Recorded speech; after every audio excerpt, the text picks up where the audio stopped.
ও আমার সাহাবীরা, ও আমার উম্মত, বেশি বেশি মৃত্যুর স্মরণ করো, মৃত্যুকে জেহেনের মধ্যে ঘোরাও, মৃত্যুর কথা বেশি বেশি স্মরণ করো।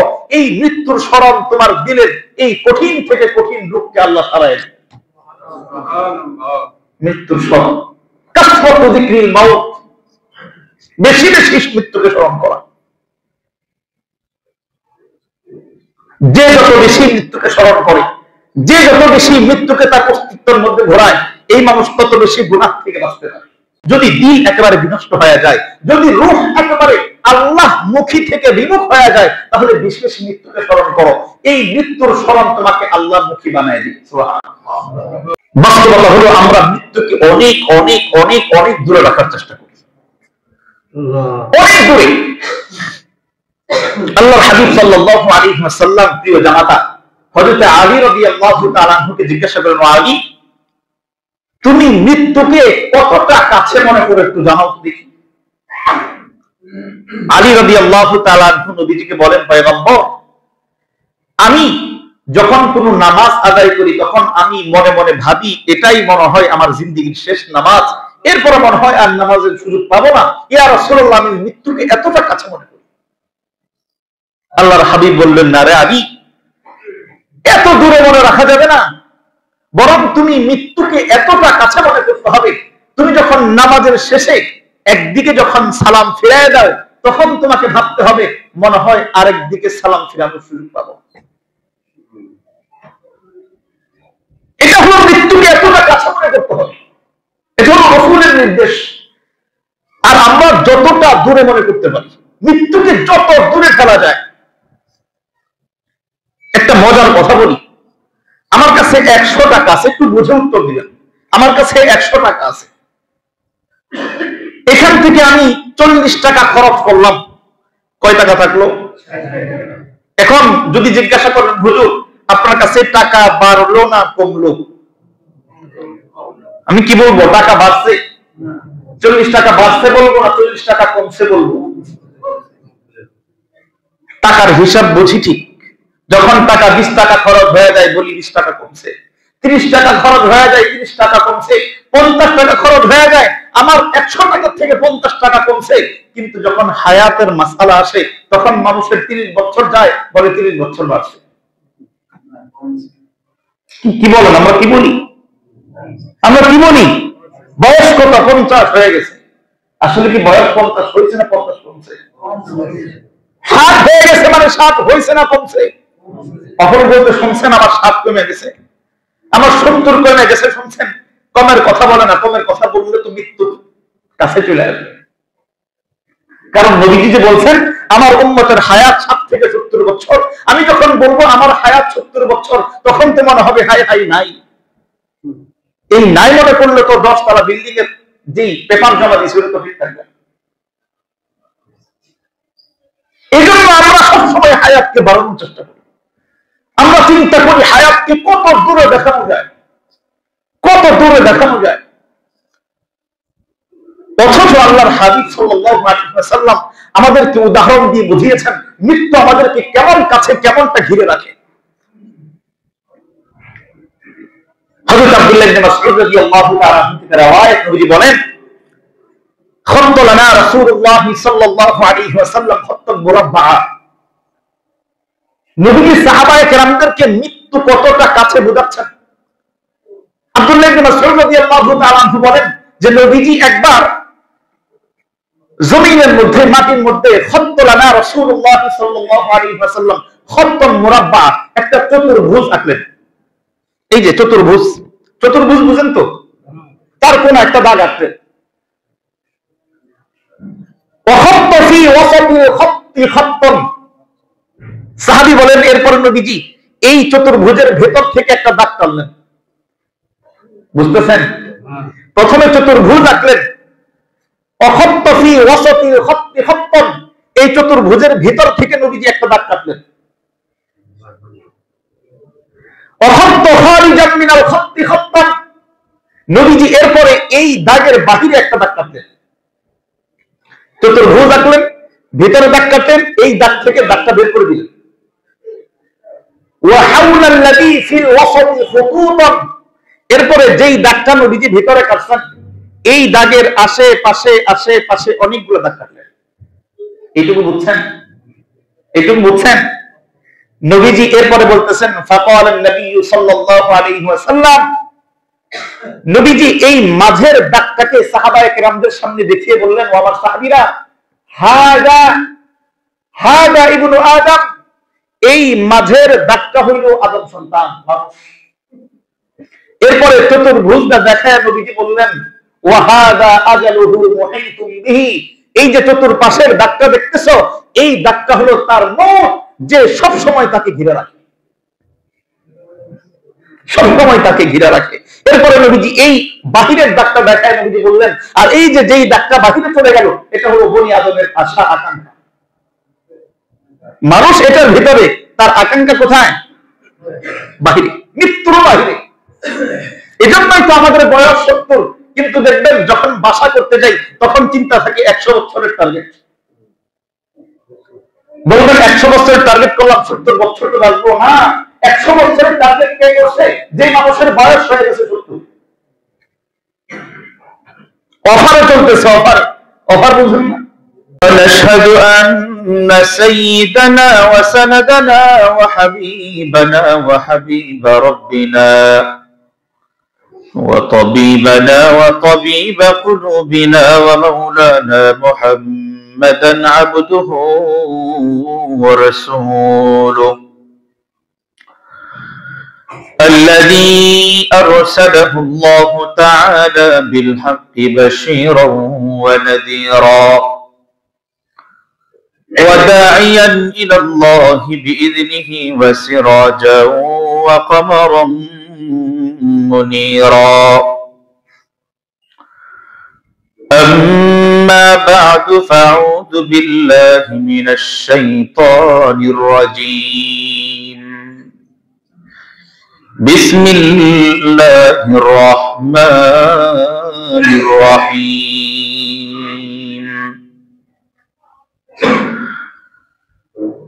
قل إن الموت الذي تفرون منه فإنه ملاقيكم ثم تردون إلى عالم الغيب والشهادة فينبئكم بما كنتم تعملون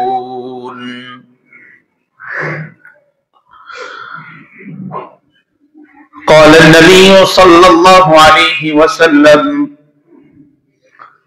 أكثروا ذكر هادم اللذات أو كما قال النبي عليه الصلاة والسلام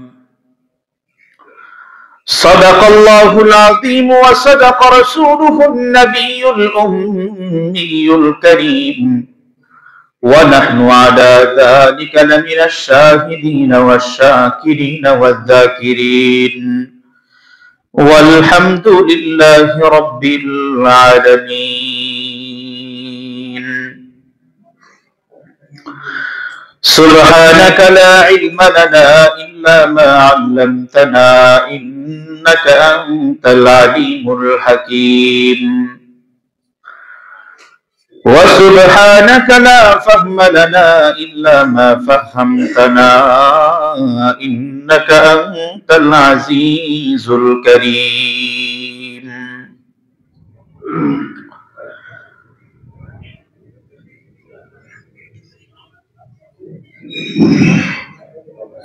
সকলেই মুহাব্বতের সাথে রাসূলের শানে দরুদ প্রেরণ করি। নামাজের দরুদ, দরুদ ইব্রাহিম। আল্লাহুম্মা সাল্লি আলা محمد وعلى آل محمد كما صليت على إبراهيم وعلى آل إبراهيم إنك حميد مجيد اللهم بارك على محمد وعلى آل محمد كما باركت على إبراهيم وعلى آل إبراهيم إنك حميد مجيد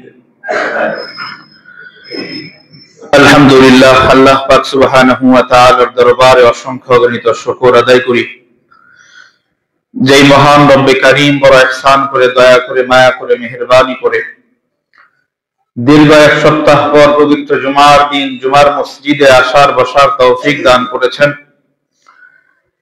এবং সুস্থ হায়াতে, নেক হায়াতে আল্লাহ তাআলার গোলামের জন্য কবুল আর মঞ্জুর করেছেন।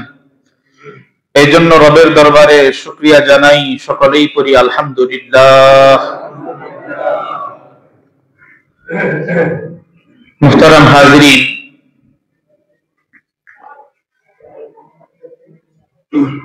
আল্লাহ তাআলা প্রত্যেকটা মানুষকে দুইটা বডি দান করেছেন, দুইটা শরীর দিয়েছেন। আমাদের প্রত্যেকের সাথে দুইটা করে বডি। একটা বডি আসল বডি, আরেকটা হলো নকল। তো আমরা আমাদের চোখের সামনে যে বডি, এটা হলো নকল বডি, আর যেটা আমরা দেখি না আমাদের চোখের আড়ালে, সেটা হলো আসল বডি। এজন্যই তো যখন এই নকল বডি যখন ফুরায়া যায়, শেষ হয়ে যায়, দেখবেন আসল বডি যদি নকল বডির ভিতরে না থাকে, দেখবেন মাইকে ঘোষণা হয় অমুক মানুষ দুনিয়ার থেকে বিদায় হয়ে গেছে, অমুক মানুষ বিদায় হয়ে গেছে, অথচ দেখি তার নকল বডিটা এখনো তার বাড়ির উঠানে পড়া, এখনো বাড়ির উঠানে শুয়ে আছে।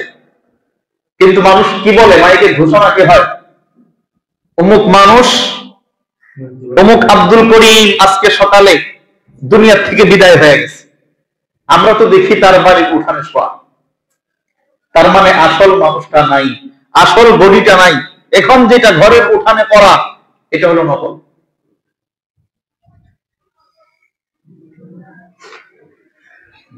তো যেমনি ভাবে আমাদের এই নকল বডিটা রোগাক্রান্ত হয়, অসুস্থ হয়, ব্যাধিযুক্ত হয়, আমাদের আসল বডি, যেটা আমাদের মানুষের আসল মানুষ, সেটার মধ্যেও ব্যাধি হয়, রোগাক্রান্ত হয়ে পড়ে। তো আমাদের এই শরীর, এই বডি চিকিৎসার জন্য দুইটা মাধ্যম। আমরা যখন এই শরীরের কোন রোগ নিয়ে ডাক্তারের কাছে যাই সুস্থতার জন্য, দুইটা ফর্মুলা আমাদের চিকিৎসা হয়। একটা হলো প্রাথমিক চিকিৎসা। দেখবেন আপনি জ্বর নিয়ে গেছেন ডাক্তারের কাছে, তো ডাক্তার আপনাকে প্রাথমিক কিছু ট্রিটমেন্ট দিবে, কিছু প্রাথমিক ঔষধ আপনাকে দিয়ে দিবে, যে খাইতে থাকেন, দেখেন কি হয়।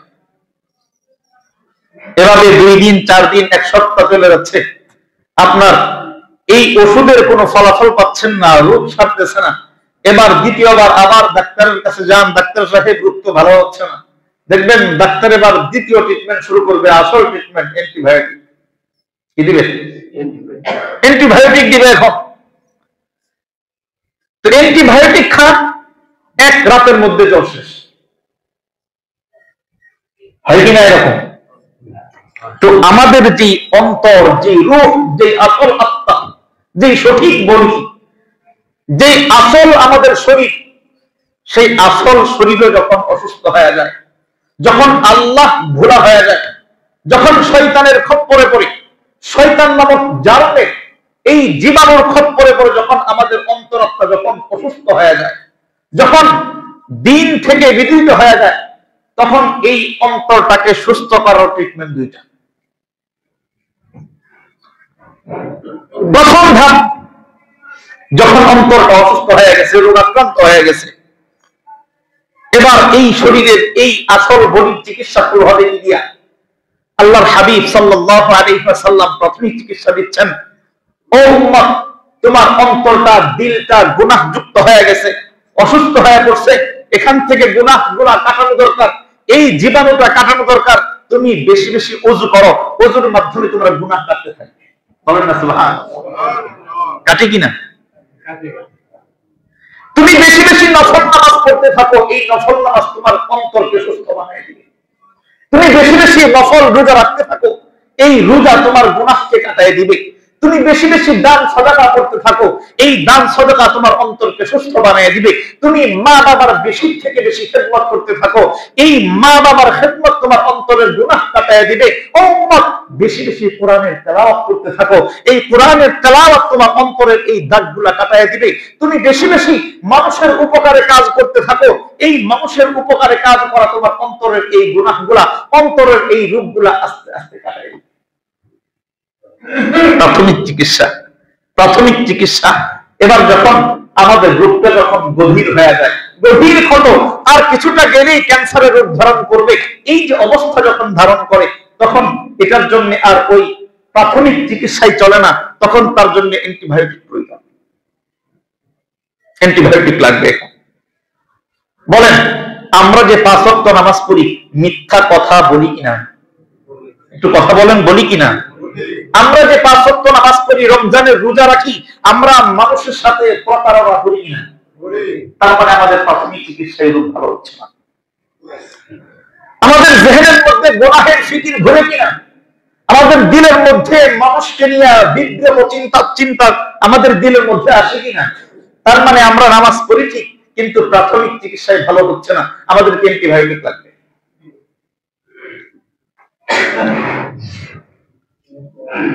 অ্যান্টিবায়োটিক লাগবে। আল্লাহর হাবিব সাল্লাল্লাহু আলাইহি ওয়াসাল্লাম আমাদেরকে আমাদের অন্তরের আসল রূহের আত্মার যে অ্যান্টিবায়োটিক, সেই চিকিৎসা আমাদের সামনে আল্লাহর হাবিব প্রকাশ করতেছেন। আল্লাহর হাবিব বলেন, ইন্না হাযিহিল কুলুব তাসদাউ কামা ইয়াসদাউল হাদীদ ইদা আসাবাহুল মা। নবীজি আমাদেরকে উদাহরণ দিয়ে বুঝাচ্ছেন, ও উম্মত, লোহার মধ্যে পানি লাগলে যেরকম লোহাটা মরিচা পড়ে যায়, জং ধরে, যেমন বিনষ্ট হয়ে যায়, ইন্না হাযিহিল কুলুব তাসদা, তোমাদের এই অন্তরগুলো এরকম রোগাক্রান্ত, মরিচা ধরে যায়, মরিচা ধরে যায়। সাহাবায়ে কেরাম জিজ্ঞাসা করলেন, ইয়া রাসূলুল্লাহ ওমা জিলাউহা, তাহলে এই রোগের চিকিৎসা কি? অ্যান্টিবায়োটিক? প্রাথমিক চিকিৎসাই তো ভালো হচ্ছে না, তাহলে এই রোগকে, এই অন্তরকে সুস্থ করার মাধ্যম কি? ওমা জিলাউহা, ইয়া রাসূলুল্লাহ আমাদেরকে সুস্থতার চিকিৎসা বলে দেন। আল্লাহর হাবিব সাল্লাল্লাহু আলাইহি ওয়াসাল্লাম জানায় দিলেন, কাসরাতু যিকরিল মাউত, কাসরাতু যিকরিল মাউত। ও আমার সাহাবীরা, ও আমার উম্মত, বেশি বেশি মৃত্যুর স্মরণ করো, মৃত্যুকে জেহেনের মধ্যে ঘোরাও, মৃত্যুর কথা বেশি বেশি স্মরণ করো। এই মৃত্যুর স্মরণ তোমার দিলের এই কঠিন থেকে কঠিন রোগকে আল্লাহ সারায় দেয়। মৃত্যুর স্মরণ, কাসরাতু যিকরিল মাউত, বেশি বেশি মৃত্যুকে স্মরণ করা। যে যত বেশি মৃত্যুকে স্মরণ করে, যে যত বেশি মৃত্যুকে তার অস্তিত্বের মধ্যে ঘোরায়, এই মানুষ তত বেশি গুনাহ থেকে বাঁচতে পারে। দেখবেন মানুষ যখন তার হায়াত থেকে নৈরাশ হয়ে যায়, দুরারোগ্য ব্যাধি, ক্যান্সার যদি কারো ধরা পড়ে, ক্যান্সারের রোগী কখনো ডাকাতি করছে শুনছেন? চিন্তাই করছে শুনছেন? ক্যান্সারের রোগী এই মৃত্যুর কথা স্মরণ যে মানুষকে ভালো করে, এটা বোঝার জন্য হসপিটালে যান। আমি নিজে দেখছি, যেখানে বাবা সন্তান একত্রে বসবাস করতে পারে না, বাবা সন্তান, শাশুড়ি ছেলের বউ যেখানে একত্রে বসবাস করতে পারে না, হসপিটালের বেডে কোথাকার কোন মানুষ 1 ঘন্টার মধ্যে গভীর থেকে গভীর সম্পর্ক হয়ে যায়। আপনারা হয়তো সাক্ষী আছেন, কেউ যদি হসপিটালে এরকম ভর্তি হয়ে থাকে, দেখবেন অল্পক্ষণের মধ্যে পাশের সমস্ত মানুষের সাথে সম্পর্ক গভীর, কারণ সেখানে সবাই আল্লাহকে ভয় করে, সেখানে মৃত্যুর ভয় পায় মানুষ। যখন মানুষের শরীরে রোগ আসে, তখন মানুষ আল্লাহকে বেশি স্মরণ করে, আর এই মৃত্যুর কথা যত স্মরণ করবে, আল্লাহকে যত কাছে মনে করবে, মানুষ তত গুনাহ থেকে বাঁচতে পারে। আমি আমার এক নিজের চাচাতো ভাইকে দিচ্ছি, তার পিত্তথলিতে ক্যান্সার ধরা পড়ছিল, পিত্তথলিতে ক্যান্সার। 35-40 বছর বয়সে যেই থুতনির মধ্যে দাড়ি আসে নাই, ক্যান্সার আসার পরে এই থুতনিতে দাড়ি উঠছে। কথা বুঝুন নেই মনে হয়? 40 বছর পর্যন্ত যেই থুতনিতে দাঁড়িয়ে আসে নাই, ক্যান্সার আসার পরে ওই থুতনিতে দাঁড়িয়ে বড় হয়েছিল। যেই মানুষটা পশ্চিম চিনে না, মসজিদ চিনে না, নামাজ চিনে না, ওই মানুষটা সারা দিন রাত মসজিদে গিয়েছে। আমি নিজে সাক্ষী, নিজে দেখছি। আমি আল্লাহর কি কারিশমা, ওই মানুষটা আল্লাহ তাআলা ওই মানুষটাকে সুস্থ বানায় দিছে, সুস্থ বানায় দিছে। তার পিত্তথলি কেটে ফেলছে, ক্যান্সার ভালো হয়ে গেছে। ওই মানুষটার চাপার দাঁড়িয়ে আবার খুলে গেছে, চাপার দাড়িটা আবার খুলে গেছে, শেষ নাই এখন। ওই মানুষটা এখন আবার পশ্চিম ভুলে গেছে। আমার প্রতিবেশী চাচাতো ভাই। তো মানুষ যখন মৃত্যুকে স্মরণ করে, এই মৃত্যুর স্মরণ মানুষকে সমস্ত গাফলতি থেকে ফিরিয়ে নিয়ে আসে। এই মৃত্যুর স্মরণ মানুষকে আল্লাহমুখী করে দেয়। এই জন্য আল্লাহর হাবিব সাল্লাল্লাহু আলাইহি ওয়াসাল্লাম উম্মতের জন্য শ্রেষ্ঠ চিকিৎসা দিচ্ছেন। কাসরাতু যিকরিল মাউত, উম্মত যদি দিল একেবারে বিনষ্ট হয়ে যায়, যদি রূহ একেবারে আল্লাহমুখী থেকে বিমুখ হয়ে যায়, তাহলে বিশেষ মৃত্যুকে স্মরণ করো। এই মৃত্যুর স্মরণ তোমাকে আল্লাহমুখী বানায় দিবে। সুবহানাল্লাহ।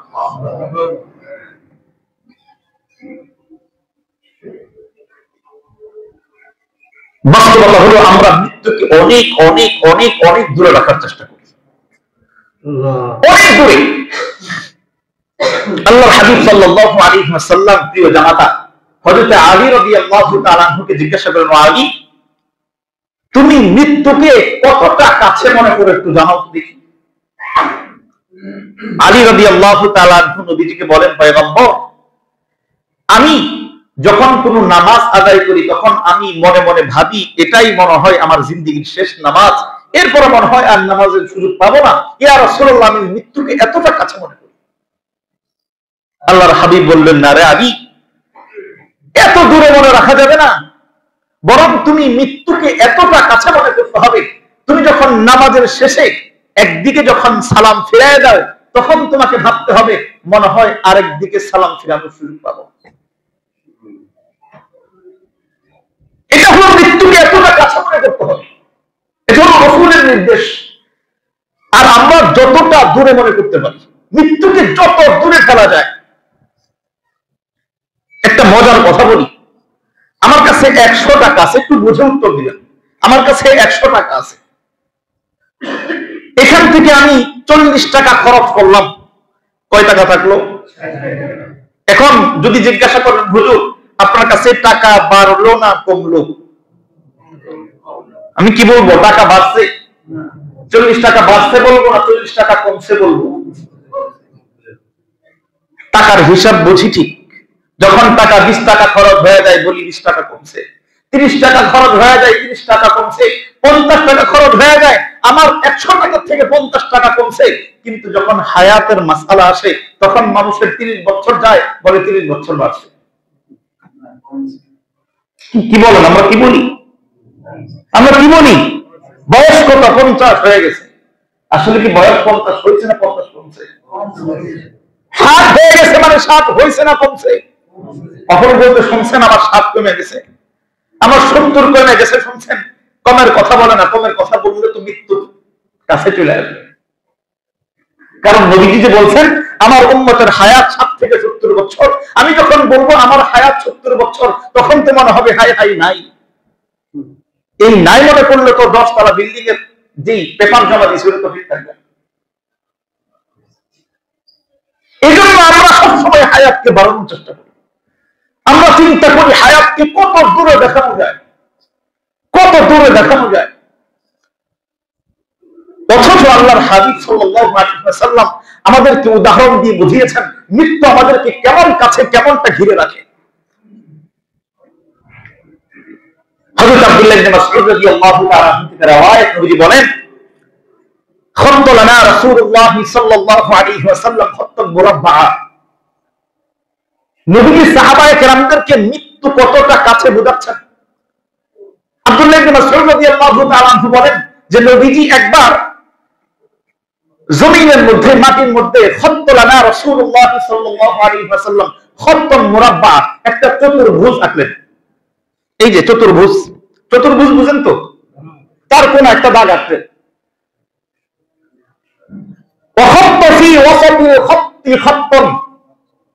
সাহাবী বলেন এরপর নবীজি এই চতুর্ভুজের ভেতর থেকে একটা দাগ টানলেন। বুঝতেছেন? প্রথমে চতুর্ভুজ আঁকলেন, এই চতুর্ভুজের ভিতর থেকে নবীজি একটা দাগ কাটলেন।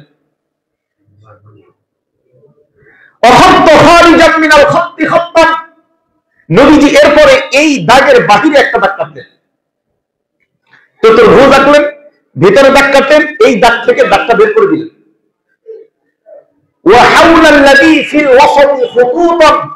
এরপরে যেই দাগটা নবীজি ভিতরে কাটছেন, এই দাগের আশেপাশে আশেপাশে অনেকগুলো দাগ কাটলেন। এইটুকু বুঝছেন? এইটুকু বুঝছেন? নবীজি এরপরে বলতেছেন, ফাকালান নবী সাল্লাল্লাহু আলাইহি ওয়াসাল্লাম, নবীজি এই মাঝের দাগটাকে সাহাবায়ে কেরামদের সামনে দেখিয়ে বললেন, ও আমার সাহাবীরা, হাদা হাদা ইবনু আদম, এই মাঝের দাগটা হইল আদম সন্তান মানুষ। এরপরে চতুর্ভুজটা দেখায় নবীজি বললেন, ওয়া হাদা আজালুহু মুহিতুম বিহি, এই যে চতুর্পাশের দাগটা দেখতেছো, এই দাগটা হলো তার মওত, যে সব সময় তাকে ঘিরে রাখে, সব সময় তাকে ঘিরে রাখে। এরপরে নবীজি এই বাহিরের দাগটা দেখায় নবীজি বললেন, আর এই যে যেই দাগটা বাহিরে চলে গেল, এটা হলো বনি আদমের আশা আকাঙ্ক্ষা। মানুষ এটার ভিতরে, তার আকাঙ্ক্ষা কোথায়? বাহিরে, মৃত্যুর বাহিরে। এজন্যই তো আমাদের বয়স 70, কিন্তু দেখবেন যখন বাসা করতে যাই তখন চিন্তা থাকে 100 বছরের টার্গেট। বলবেন 100 বছরের টার্গেট করলাম, 70 বছর তো বাঁচবো না। 100 বছরের টার্গেট কে করছে? যে মানুষের বয়স হয়ে গেছে 70। অফারে চলতেছে, অফার, অফার বুঝুন না, হায়াত শেষ অফারে চলতেছে। ওই মানুষটা 70 বছর বয়সে গিয়া যখন ওই 100 তলা 10 তলা বিল্ডিং যখন 100 বছরের নামে করে, তখন এক সাহাবী বলেন, ওই মানুষটার চাইতে আশ্চর্য মানুষ আমি দুনিয়াতে কাউকে দেখি।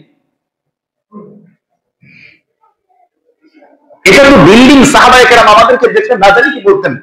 এই ঘটনা এক সাহাবী দেখছেন, তাকে জানেন? এক ব্যক্তি একটা জমি লিজ নিছে, 100 বছরের নামে, 100 বছরের নামে লিজ নিছে। লিজ নিয়ে এখানে দীর্ঘদিন কাজ করবে, ডিপার্টমেন্ট করবে।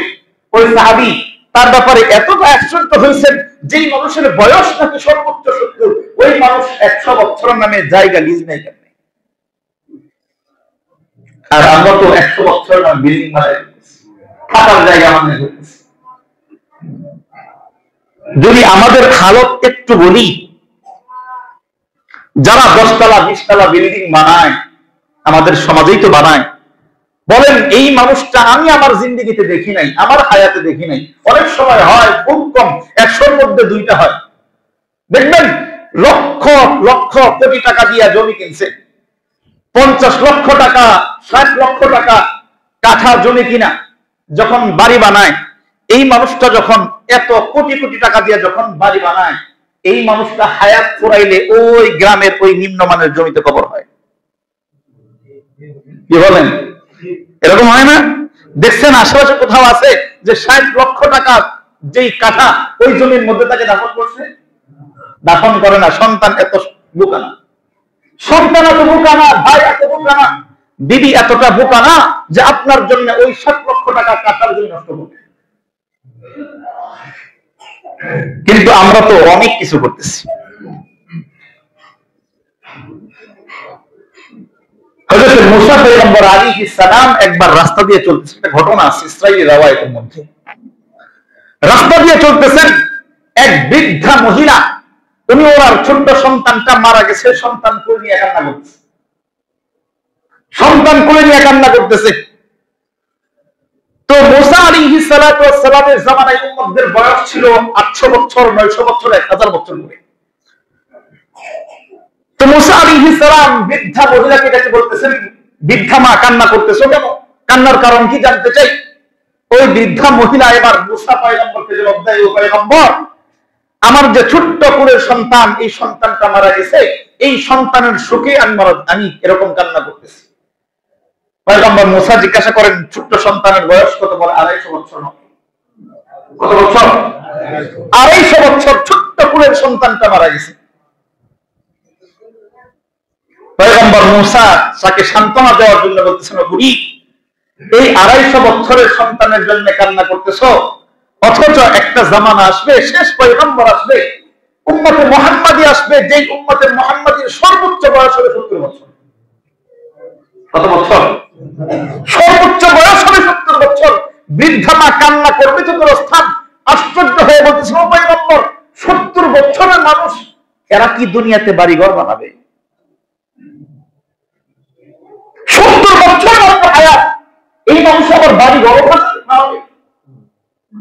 তারা কি থাকার জন্য বসতি করবে, নাকি রাস্তায় রাস্তায় ঘুরে 70 বছর কাটায়? আমাদের হায়াতের চাইতে আমাদের আকাঙ্ক্ষা, আমাদের লোভ লালসা কত উপরে।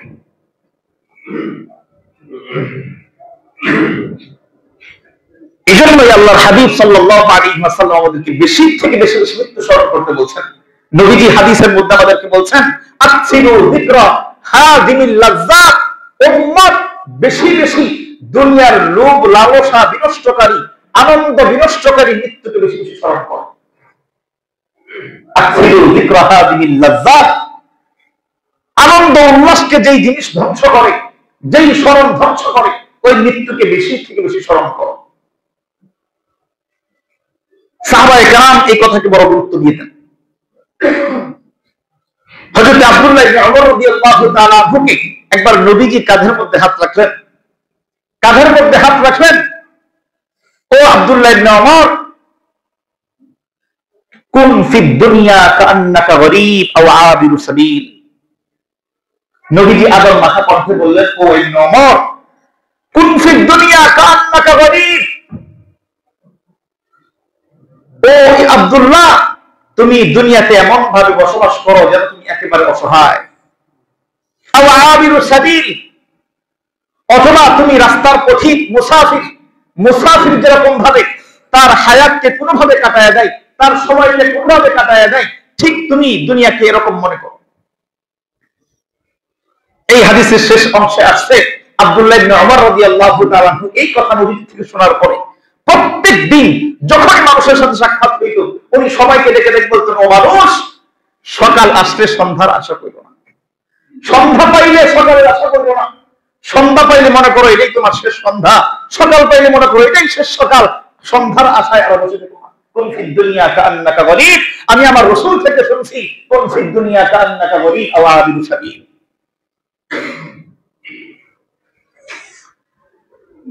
এজন্য এক কবি চমৎকার একটা কবিতা বলেছেন, গোলাজ গুলশান, গোলাজ গুলশান।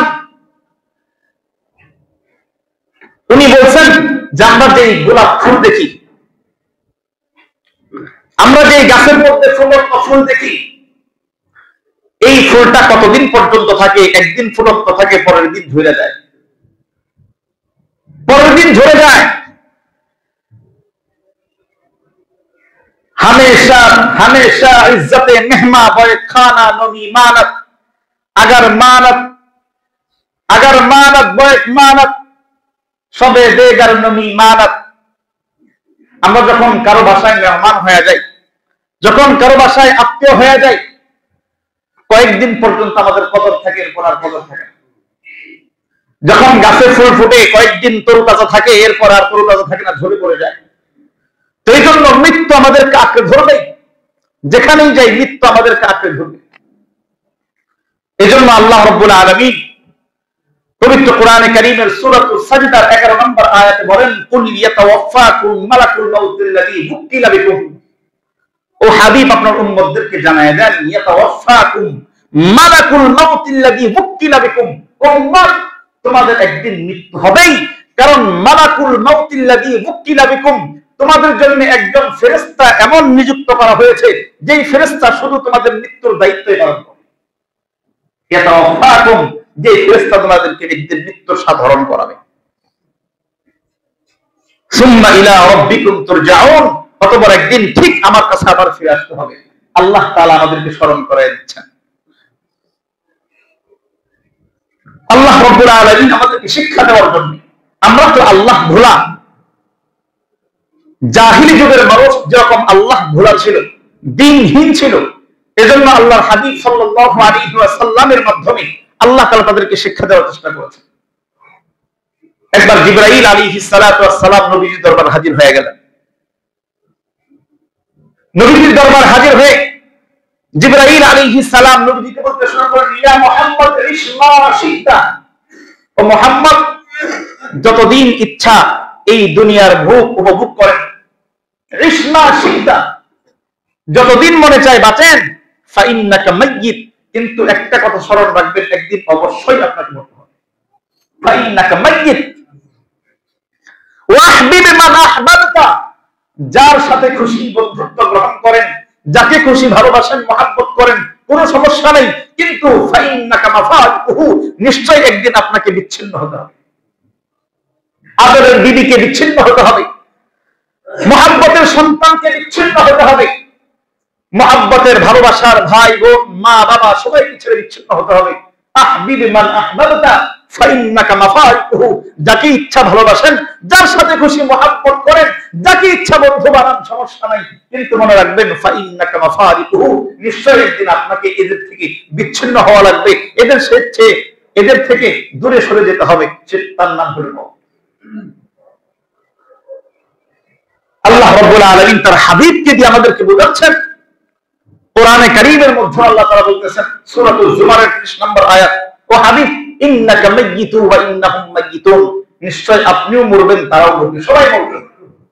মৃত্যু আপনাকে ধরবে, আপনার উম্মতকে ধরবে, সকলকে ধরবে। অতএব মৃত্যুর আগে মৃত্যুর প্রস্তুতি গ্রহণ করতে বলেন, মৃত্যুর আগে মৃত্যুর প্রস্তুতি গ্রহণ করতে বলেন। মৃত্যু আসবেই একদিন, যুবক হন আর বৃদ্ধ, শিশু হোক আর জওয়ান, যেই হোক, মৃত্যু একদিন তাকে পাকড়াও করবে। মৌতু কাসিন কুল্লু নাসিন শারিবু, মৌতু কাসিন কুল্লু নাফসিন শারিবু, কবরু বাইতিন কুল্লু নাসিন দাখিলু। এক কবি বলেছেন, মৃত্যু এমন এক পেয়ালা, এমন এক শরাব, এমন এক পানীয়, কুল্লু নাফসিন শারিবু, প্রত্যেকটা প্রাণী সেই শরাব পান করতে হবে। কবরু বাইতিন কুল্লু নাসিন দাখিলু, কবর এমন এক জগৎ, এমন এক ঘর, যে ঘরে প্রত্যেকটা মানুষকে প্রবেশ করতে হবে। এই জন্য মৃত্যুর প্রস্তুতি নেওয়া। আল্লাহ রাব্বুল আলামিন সূরাতুল হাশরের 18 নম্বর আয়াতে কারিমায় বলেন, ইয়া আইয়ুহাল্লাযীনা আমানুত্তাকুল্লাহ, ও ঈমানদার, ইত্তাকুল্লাহ, আল্লাহকে বেশি বেশি ভয় করো। ওয়াল তানজুর নাফসুম মা কদ্দামাত লিগাদ, আগামীকালের জন্য, সামনের জিন্দেগির জন্য, আখিরাতের জিন্দেগির জন্য তুমি কি সংরক্ষণ করলে, কি উপার্জন করলে, এটা একবার হিসাব করো। ওয়াল তানজুর, খেয়াল করো, একটু বেশি করে লক্ষ্য করো। নাফসুম মা কদ্দামাত লিগাদ, আগামীকাল, আগামীর জিন্দেগির জন্য, আগামীর ঠিকানার জন্য তুমি কি তোমার জন্য সাজিয়েছো। এই মুহূর্তে যদি আমার মৃত্যু হয়, আমার সামনের রাস্তা সব পরিষ্কার আছে কিনা, আমার হায়াতের সামনের অংশ পরিষ্কার আছে কিনা, এই মুহূর্তে যদি মৃত্যু হয়, নাকি মৃত্যু হওয়ার সম্ভাবনা নাই। গত সপ্তাহে তো বুঝতে পারছি, আর 10 সেকেন্ড হইলেই শেষ, একাধারে চলতেছে, একাধারে, গতকালও হয়েছে। এই মুহূর্তে যদি একটা নাড়া দেয় আল্লাহ তাআলা, উপরে পড়লো, শেষ। যে কোনো সময় আসতে পারে। কুল ইন্নাল মাউতাল্লাযী তাফিররুনা মিনহু ফাইন্নাহু মুলাকীকুম, আল্লাহ রাব্বুল আলামিন আমাদেরকে সতর্ক করতেছেন, ও নবী আপনি আপনার উম্মতদেরকে জানায় দেন।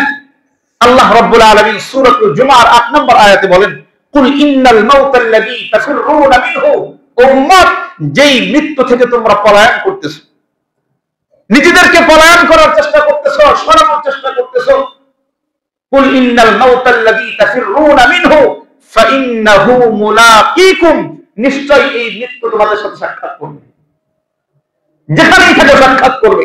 আইনামা তাকুনু ইউদরিকুমুল মাউত ওয়ালাউ কুনতুম ফি বুরুজিন মুশাইয়াদা, আল্লাহ তাআলা অন্য আয়াতে কারিমায় বলেন, আইনামা তাকুনু ইউদরিকুমুল মাউত, তুমি যেখানেই যাও মৃত্যু তোমাকে সেখানেই ধরবে।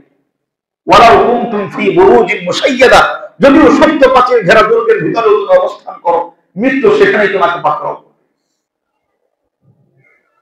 পয়গম্বর সুলাইমান আলাইহিস সালাতু ওয়াস সালামের জামানায় একটা চমৎকার ঘটনা আছে। সুলাইমান আলাইহিস সালাতু ওয়াস সালামকে আল্লাহ তাআলা বিশেষ কিছু পাওয়ার দিয়েছিলেন, ক্ষমতা।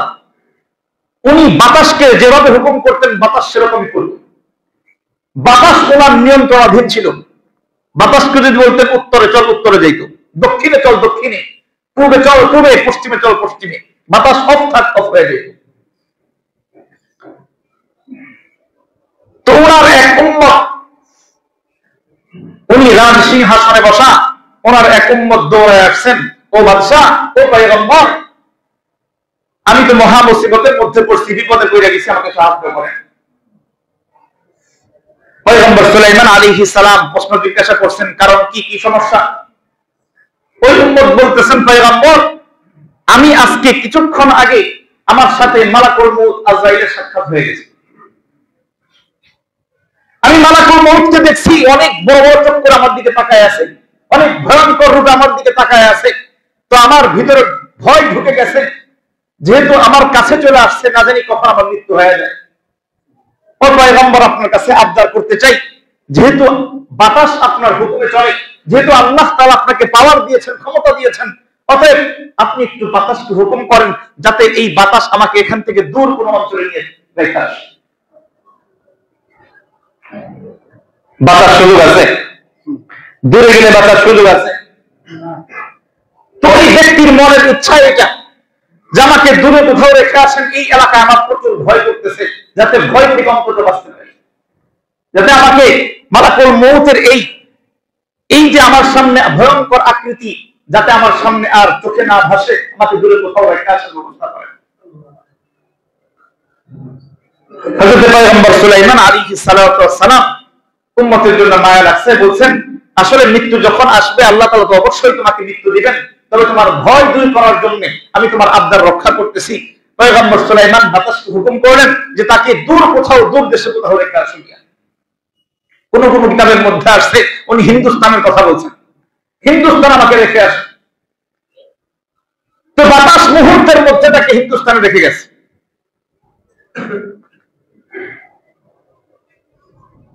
কিছুক্ষণ পরে মালাকুল মউতের সাথে হযরত পয়গম্বর সুলাইমান আলাইহিস সালামের সাক্ষাৎ।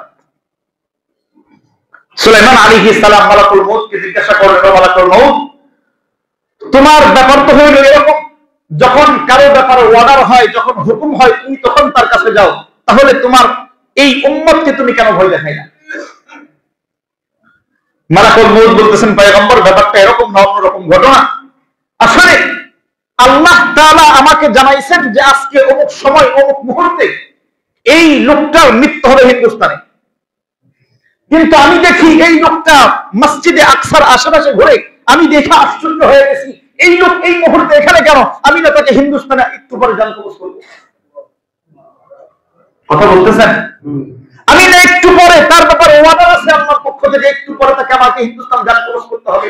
এই লোক দেখে এখানে ঘোরাফেরা করে, এই দেখে আমি আশ্চর্য হয়ে গেছি, আমি তাকে আশ্চর্য চোখে দেখতেছিলাম, লোকটা এটা দেখে ভয় পেয়ে গেছে। তো ইয়া রাসূলুল্লাহ, ও পয়গম্বর, ও বাদশা সুলাইমান, যখন ওই লোকটা নিজেই আপনার কাছে আসছে, আপনার হুকুমে, আপনার মারফতে বাতাস যখন তাকে দূরে রেখে আসছে, আমি বুঝতে পারছি আল্লাহ রাব্বুল আলামিন যখন যেখানে হুকুম করেন সেখানে তার মৃত্যু হবে। এই ব্যক্তি, এই আপনার উম্মত মৃত্যুর জন্য হিন্দুস্তানে চলে গেছে, আমি সেখানে তার জান কবজ করে ফেলছি। বলেন আল্লাহু আকবার। যেখানে তার মৃত্যু সেখানে যেতে হবে। গত সপ্তাহের ঘটনা, ভূমিকম্পের ঘটনা।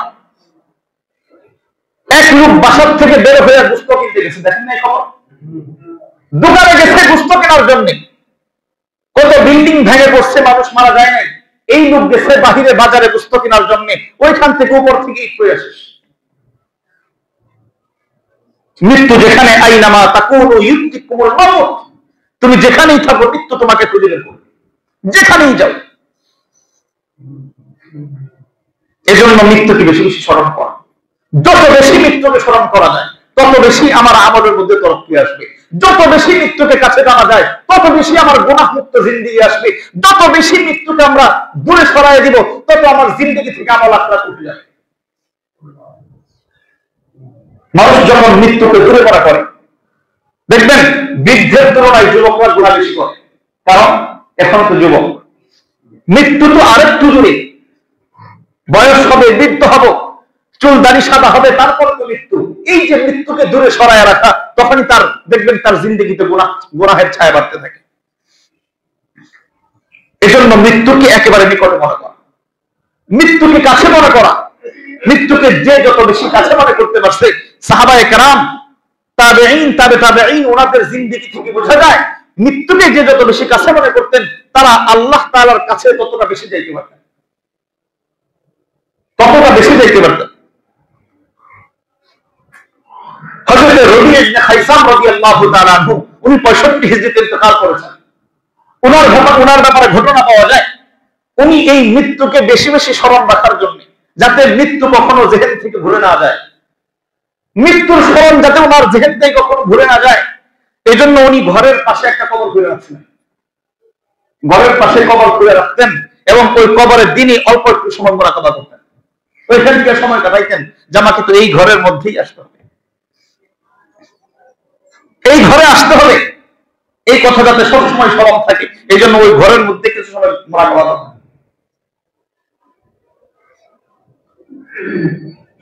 এই জন্য মৃত্যুকে বেশি বেশি স্মরণ করার চেষ্টা করা।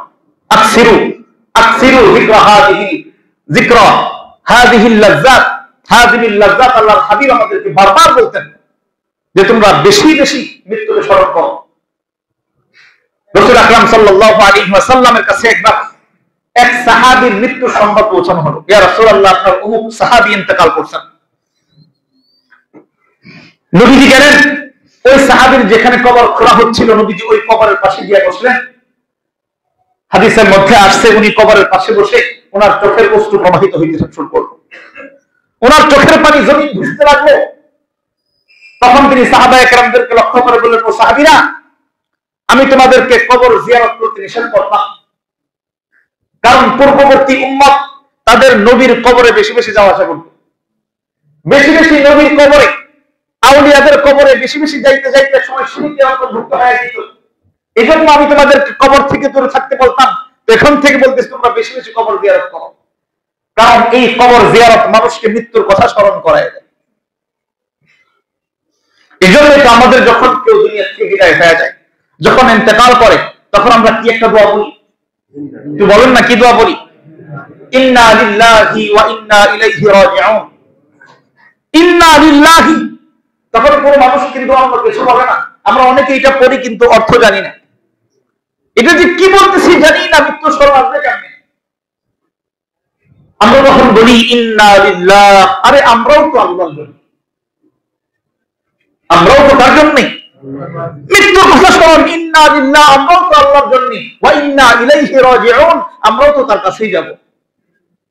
এই কথাটা স্মরণ করানোর জন্য মানুষের মৃত মানুষের সংবাদ আসলে, দুঃসংবাদ আসলে, আল্লাহর হাবিব আমাদেরকে শিক্ষা দিতেন, এই উম্মত, তোমাদের কাছে যখন কোনো দুঃসংবাদ আসে, মৃত্যুর সংবাদ আসে, কোনো খারাপ ঘটনার সংবাদ যখন আসে, বলো ইন্না লিল্লাহ, আমরাও তো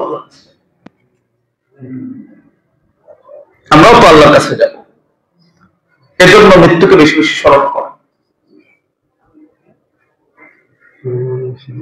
যারা বুজুর্গানে কেরাম, যারা মানুষের আত্মশুদ্ধির কাজ করেন, যারা ওই বুজুর্গ যারা আছেন, ওলামায়ে কেরাম, যারা মানুষের দিনের সংশোধনের কাজ করেন, তাদের অন্যতম একটা চিকিৎসার মাধ্যম হইল মৃত্যু সম্পর্কে মোরাকাবা করা, মৃত্যু নিয়ে একটা সময় ভাবনার সময় বের করা, দিনে অন্তত 10 মিনিট সময় এক জায়গায় বসে মৃত্যুর কথা স্মরণ করা।